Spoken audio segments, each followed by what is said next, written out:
পর্দায় বিভিন্ন জনের বাহু লগ্না হয়েছেন টলিউড অভিনেত্রী শ্রাবন্তী চট্টোপাধ্যায়। তার ব্যক্তি জীবনেও এসেছে একাধিক পুরুষ। এরই মধ্যে 3 বার ছাদনা তলায় গেছেন অভিনেত্রী। অনেকের কৌতূহল, ফের বিয়ে করবেন শ্রাবন্তী? কারো প্রশ্ন, কেন শ্রাবন্তীর কোনো বিয়েই টিকল না? এবার ভারতীয় সংবাদ মাধ্যমকে এক সাক্ষাৎকারে জবাব দিলেন নায়িকা।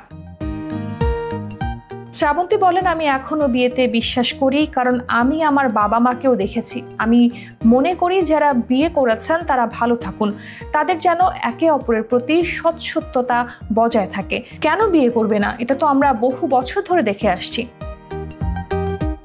তিনি বলেন, আমার যেটা ভুল ছিল, আমি জীবনে ভুল মানুষ বেছে নিয়েছিলাম, যেটা হয়তো আমার আরো ভালো করে বুঝে নিয়ে করা উচিত ছিল।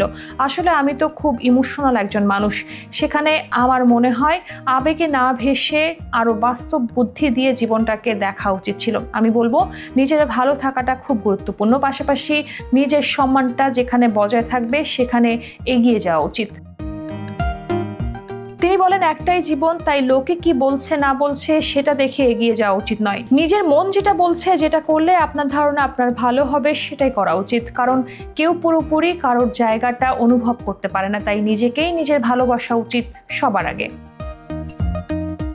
শ্রাবন্তীর প্রথম স্বামীর নাম রাজীব বিশ্বাস। তিনি পেশায় একজন চলচ্চিত্র পরিচালক। দীর্ঘদিন প্রেমের পর 2003 সালে তারা বিয়ে করেন।